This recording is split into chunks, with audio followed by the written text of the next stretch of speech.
Hey guys, Dib the Awesome here to give you another Monster Legends guide where we talk about monsters, runes, rune sets, partners, all that jazz. Today we are talking about Darmith, General Darmith, the G to the D to the G.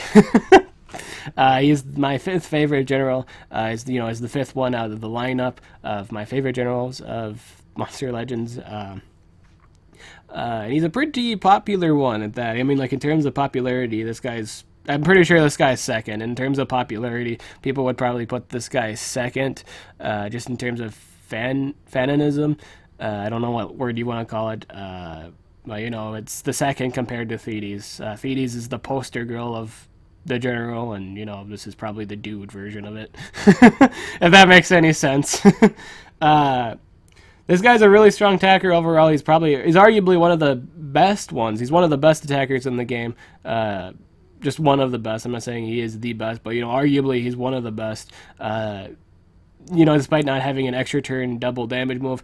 He does. Okay, so before I even make this guide, a lot of people got angry at me in the Holter video for saying, he's capable of double damage. Like, oh, Dib, you forgot Darmith. I forgot. I did forget. I totally forgot to mention, in all honesty. Yes, Holter is not the only one capable of double damage in the game. In terms of generals, that is, I made it sound like Holter was the only one capable of double damage. The word double damage. No, I worded it wrong before, like when I made that video, and after I watched it, I realized I worded it wrong. Holter's the only one capable of doing double damage while he does damage. Holter has to set up his double damage. He does, the self-setup double damage. He actually capable of doing another thing too, which is pretty strong. We'll get to that when we talk about it. But no, he's not the only one capable of double damage. I'm sorry about that.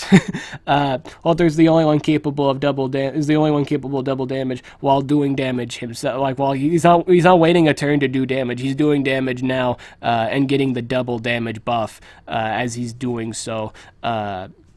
I just want you guys to know that I'm saying that was the staple with Holter. I mean, that was that's the thing with Holter, and I did not mention that, and I'm sorry about that. I do know, I'm full aware of Darmith's buffs. I've seen it so many times. You think at some point I would see I'd see Darmith in a team, and he does the buff. Obviously, I know it exists. It's a thing. So we're gonna just get right into the stats and kind of see why he's really great, and kind of probably why second on the board in terms of popular use or in terms of popularity. Power is 3,509. This is a very strong power. It's above the gospel power of 465. I guess I want to say not many monsters have this power, but a lot of the new monsters nowadays are getting a little bit above or beyond this power. But this is still a respectable power nonetheless. It's a really high power. You should really take the time to appreciate it. And keep in mind, in its time, it was probably the highest. It's probably one of the highest attacking ones in its prime. Back in the old days, this was the first fire monster. So if we look up here, it's just kind of slanted there. He was. I can't imagine him being really young. I can't imagine that. Darmith is. Oh, well, was Invarv really the first general? Tomb, Thedes. Whoa, he was a late bloomer. He was a lady later. Man, that's a huge gap between that general and this one. But anyway, yeah. It's looking like he's the first, second, third. Fourth one. He's the fourth general in line. Yeah, it's looking like he's the fourth general. Is the fourth general to be made. But yeah, he's got looking at all the stuff really. I'd say he had one of the higher powers in his when he came out. He was probably the highest one. It's looking like in terms of damage output. It's looking like that anyway. I don't know what's Mega Ostium's base power, but it's looking like Darmith was the champ back in the day. In terms of just base stats, obviously there's Barbatos, obviously there's this guy, this This you shall not be named. But yeah, he's got a respectable power. I was Metalhead made before that. I didn't even check that. Okay, never mind. Metalhead. Never mind. Even before that, though. Metalhead. Never mind. So yeah, Metalhead. Metalhead's pretty awesome. For Darmith. Alright, but anyway, getting back to this, this is nonetheless a respectable power. If you hear mowing in the background, I apologize. Life is 27,747. This is a respectable life. He's not squishy. I don't know if people would call this mediocre or pretty much average. I'd call it average. It's a pretty nice life for just an attacker in general. Plus, it goes well with his self double damage buff because it applies a very special trait. I mean, like not a trait, a buff. And I don't know if many. I think he's the only one so far at the moment that does it. But we'll get to that in a jiffy.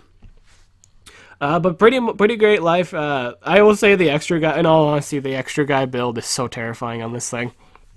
I've fought so many people, so many Darmiths with the extra guy build. I don't sweep them right away, and they just do a lot of things. They do a lot of unpleasant things if I don't deny them or chain deny them. I've seen a lot of builds with Darmith, and they all work exceptionally well. Man, dude, I've seen 2 speeds and a strength, and that seems to just work phenomenally well with Darmith too.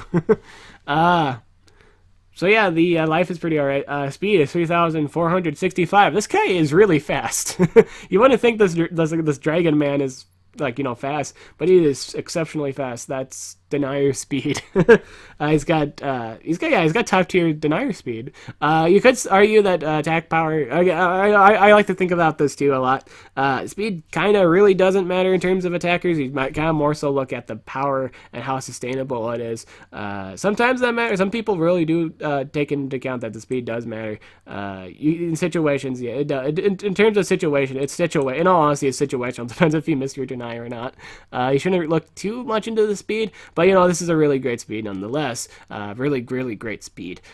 So you'll be able to outplace a lot of attackers, a lot of the mainstream ones, at least the ones that have average speed of 435 or that are just anywhere near slower than this speed. So things like Barbatos. Barbatos is one hits everything in the game most of the time. I'm not saying all the time, but he does a very decent amount of damage. Unless you use the single target move, then yeah, it's all the time.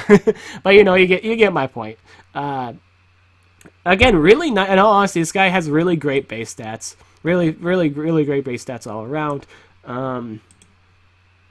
Trait is tough. Generals are tough. All status effects have a 35% less accuracy against this target. This is a phenomenal trait on Darmith. A lot of people really don't realize just how tilting it is to miss your deny. Whenever you miss your deny against a general, just keep in mind it's probably because of this trait here. It's probably because of this troll of a trait right here. That you missed your deny and you've now lost 1, 2, or all of your coins at this point. It's because of this trait. This trait is really strong because you can miss a freeze, you can miss a stun, you can miss a blind, you can miss a damage reduction if they plan on AoE damage reduction you and that misses. That's huge. It gets away with so much stuff. You can get away with so many dirty things just by having this trait. It's a really strong trait.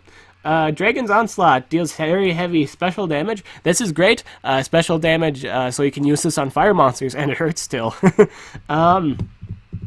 It is a single target, but he's one of the few. I said this in a few videos. Any general that really does damage with they build damage builds can take advantage of their ultimate. This is pretty much a very high-end damage move. It's almost a guaranteed KO on something that's not really all that bulky. If they're really brittle, this could do some serious work on them, especially if your damage output isn't nothing to spit at. This is a really strong secure kill, or at least on a single target. That is, AOE's are better in all honesty, but this is just the way it is for a lot of generals. No, I don't think any of these moves are relevant. The first group, it looks like a lot of nerfed versions. So we're gonna go on to the skill groups 2. Skill groups 2 and 3 are where it's at. Dragon Slash. This is 50 damage, 29 stamina, 1 turn cooldown move. Really nice cooldowns. In all honesty, I was looking at this guy's single target moves, and they're not on high cooldowns. Fury Flare deals low fire damage to all enemies, may burn all targets, requires a cooldown of 3 turns, it burns everybody. I've seen this on a few builds, on a mixture of builds, looking mostly an offensive one.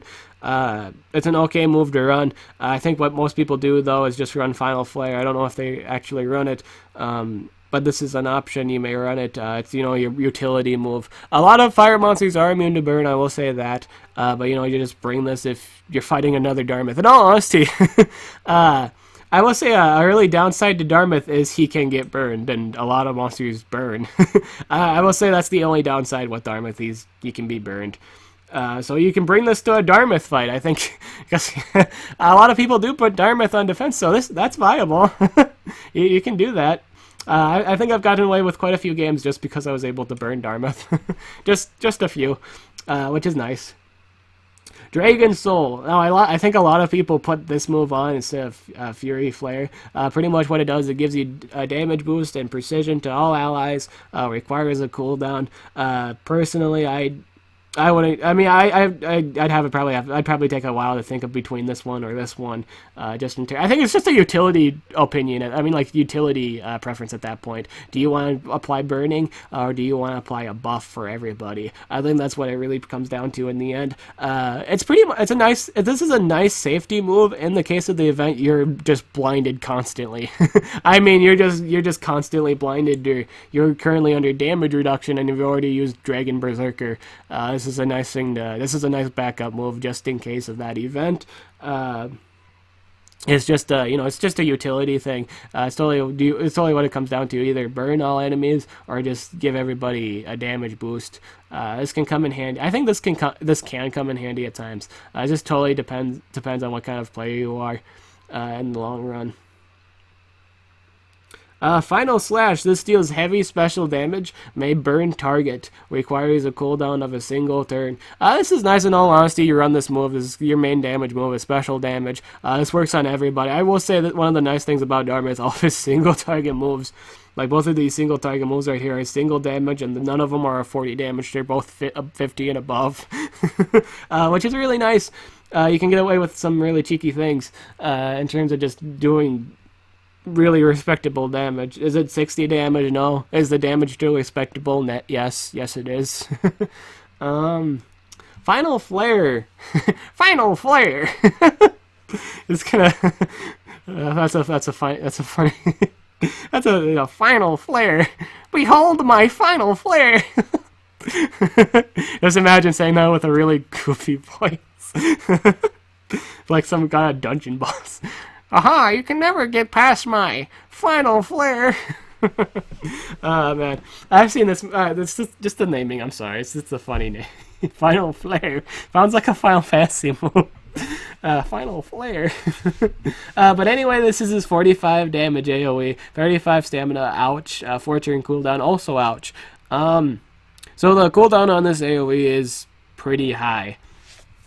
But you do run it nonetheless. It's your basic AoE. And, you just have to run it. It's just something you have to deal with. You just have to deal with that cooldown, that 4-turn cooldown. Are AoEs nowadays 3-turn cooldowns? Or, yeah, they usually are. 4-turn cooldown is pretty heavy on it. But, you usually only have to use it once. Usually. Not all the time, but usually you only have to use it once and you're good. You're good. But I will recommend applying the damage boost first before using the move, just to get the maximum value out of it. So let's get on to the buff move. This is what makes him infamous. I will say this next move is what makes him him. This is his special move. Dragon Berserker. It's a 4-turn cooldown move. The buff lasts for 2 turns, gives double damage, and ignores 50% of all incoming damage during 2 turns. Requires cooldown. Is this a shield? No. Is this some kind of is it a shield? No, it's not a shield.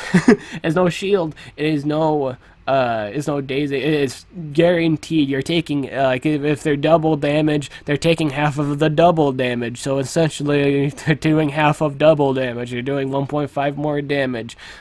This is a great. I would say this is probably a great protection of double damage. I will say this is a great way to protect yourself from double damage. Just even regular damage too. Even dot damage. I think he takes half dot damage too. Just like all incoming damage. He takes half damage for 2 whole turns, and it's really powerful.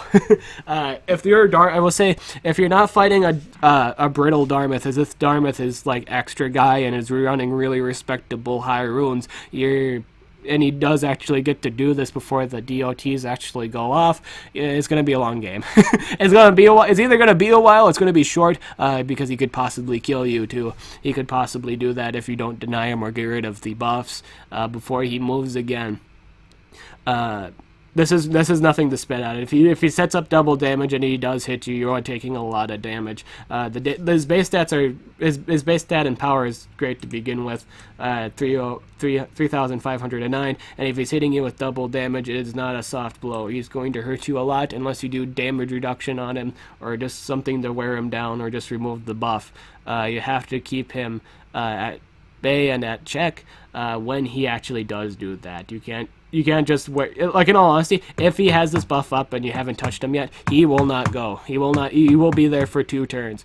It's just the thing. He's taking half damage from everybody. If he's doing that, he's just there. It's a really nice buff. And it goes exceptionally well with other like defensive buffs like health regen. Imagine, okay, so yeah, you take 50% damage, all right. So even the damage dealers, like basic attack damage, isn't doing a lot to him at this point.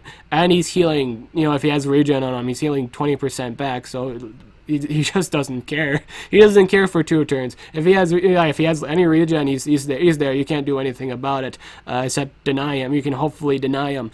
Keep in mind, he can possibly not get chain denied because of his trait in tough. That's really huge. You got to realize there is a chance you will miss your chain denying, and sometimes players get tilted by that. You will have some tilting moments where you don't deny this guy. He does have double damage up, and he just proceeds to blow something up. There's nothing you can do at that point. At that point, you just kind of have to accept it. I will say this is probably one of the monsters. If you're playing brittle and everything's not going your way, this is the worst one to fight. You don't want to have like a bad, like if you're having a really bad deny time, you don't want one of these monsters to be the thing you're having a bad deny time with. This thing, in terms of damage output, is again nothing to spit at. It's just not. Especially if he gets this up, especially if he gets Dragon Berserker up, and or he gets Dragon Soul up. I think Dragon Soul works pretty well during the absence of Dragon Berserker. I think that's why I see a lot of people run it. I think that might be one of the reasons why people run it, is because the cooldown on Dragon Berserker is 4 turns cool. It's a 4-turn cooldown. You'll probably use it once or maybe twice. Maybe actually get this again. I don't know. Depends on your defensive. I guess it will say it depends on your setup. But nonetheless, again, Darmith is kind of hard to kill too. if he gets the time to. If he gets the time to set up and he's not a brittle Darmith. Brittle Darmiths are Darmiths that aren't running a life rune. I will say a life rune is optional with this thing because of the damage reduction. Since he has the power to take half damage, don't you think a life rune would be viable on it? I will say this is like this thing has the option of not being a brittle damage dealer, and I like that. I like the fact this thing has the option of not being a brittle damage dealer. Personally, I love damage dealers that stay out there because this is my thought process. Once my damage dies, I haven't done anything yet. You're in a huge situation. Personally, I think you're in such a bad position if your damage dies early. If your damage hasn't done any damage, literally like 1 speck of damage, you're in such a huge problem. You've probably lost the game at this point. If you lose your damage is really huge. It's what gets rid of the monsters. Your denier denies the monsters. Your damage dealer gets rid of the monsters. It's essentially important to keep both alive to win the game, and it's nice that this guy has the option of not being brittle. Rune sets. Essentially, I've seen so many rune sets with this guy. This guy is kind of like the guy you can build a lot of different choices on him. I think in terms of like if you're in like kind of the late gamer area, or like not like gamer area, like you're above middle class of the competitive scene. You're seeing people running, the full speed runes or 2 speed runes and a strength, that kind of crazy stuff. You could probably do one of those two. You probably see one of those 2 builds. I imagine you just having to stick with speed or strength roads. But personally, for me, if you wanted to ask, oh Dave, but if I wanted to put a number of life runes on it, let's say I actually did want to do that, what would you recommend me doing? If in my advice, if you want to run, because I did say you could run life runes on it. If you're asking how many life runes should you run on it, I think if you, in all honesty, you don't really. Because you have double damage on here, right? And you take half damage, right? So on a defensive build, you could do 2 speeds and a life rune. You don't necessarily need to kill anybody right away. That's my opinion. You could do extra. I think extra guy. I don't know if extra guy. I wonder if extra guy build is kind of an option for like the higher class competitive scene. I wouldn't really know about it. I'm in middle class. I see a variety of different builds in middle class. But up there, I don't know if anybody really uses a mixture of the extra guy build. I don't know if anyone uses extra guy build in that scene. But you have the option to. I'm saying you may run it. I would say test it out. Test it out. Make sure that life rune isn't level 5 though. Obviously, make sure it's a decent life rune. Try like 8 or 9, and see how that takes you. See how that takes you. In all honesty, let me know how that works for you. Partners, real quick. I will say Darmith works with anybody. In terms of like just supporting monsters, anybody thinks that refill his stamina would be appreciated.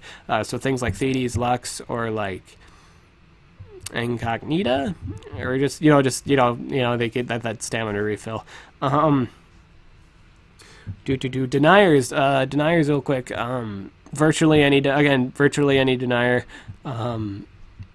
Things that can help him out too would also be a plus. So General Thedes, probably General Thedes and Darmith is such a nightmare combo to deal with, especially if like he's drained all the enemy's stamina. They can't do anything. I will say when you do the stamina drain though, don't apply the damage reduction buff right away. Because you obviously have time now, because you have time in between that to just do damage. You can use your buffer to buff your Darmith and then just do damage. But in the case of the event, you missed, for some reason you missed your stamina drain, then you can apply your self-damage buff, to take less damage. I will say so here are some weaknesses. Water damage dealers, I will say. the tankiness of this guy. He's got a great, why water is a really great defensive typing for Darmith, because a lot of people just use water deniers. You don't usually see water damage dealers, because they're always using a water denier. That might change soon. I will say that might change with the release of one of the new monsters, Freena? Yeah, with Freena coming out, that might start to change. Slowly, it's obviously going to take a long time, but slowly, if there keeps getting more monsters like Freena out, we might see a change of pace in terms of mainstream denying, because there's going to be a lot of monsters out. I'll kind of touch more bases on that today when I make the video on her. But I'm going to bring it up later. It's all going to be explained in her video. But yeah. Water damage dealers, I kid you not, like whenever I bring a water damage dealer, Darmith just kicks over. You cannot contain a water damaging move. Because a lot of the water, the weakness to water, a lot of people just bring water deniers. They don't bring water damage dealers. Obviously, the damage output between a water denier and a water damage dealer is hugely different. That's why the defensive typing is so great for Darmith, because a lot of the monsters is usually a denier. But when when they're not using a water denier, when they're actually using water attacker, it's not his best forte. He doesn't stomach water attacks really well. Every time I've paired it up with Lord Mammoth, it's just not a pretty matchup for him. He's not happy at the end of the day. Whenever I use my Lord Mammoth on a Darmith, this is just not a good day for the Darmith. Again, like any water damage dealer, it just works wonders.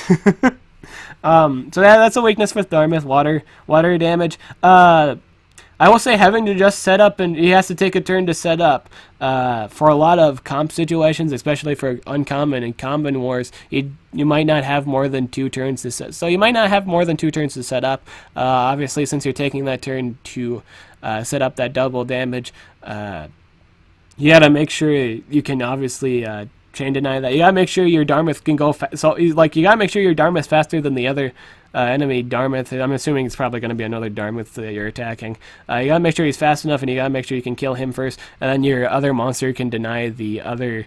Probably the denier at that point. Make sure your denier can deny the denier twice. Make sure your Darmith is fast enough so you can KO the Darmith. Hopefully he's not a a bulky Darmith. But that's my view on that in terms of weaknesses. Overall, a really great monster. In all honesty, it's really hard to compete with Darmith for a lot of attackers. A lot of attackers like looking if it's not like a monster with capable of a lot of huge things like Metalhead and or this guy who shall not be named. A lot of people compare that current attacker to this guy, General D, G to the D to the G, G to the D, G to the D to the G. What does that G stand for? General, General Darmith, General. I'm just, GD, GD. But yeah, that's General Darmith, a really great damage dealer overall, something to truly appreciate in terms of damage output. For Wednesday's General, we will be talking about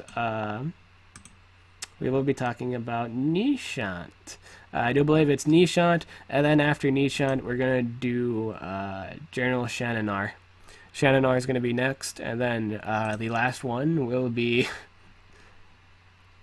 Yeah, I'm not even gonna say her name. It's my least favorite general. Least favorite monster in the entire game, actually. General Fedes. That's the last one we'll do. And yeah, that's everything for this video. I'm Dib the Awesome. Have any questions on anything in Monster Legends related? I'll be happy to answer them. I'm Dib the Awesome. I'll talk to you guys later.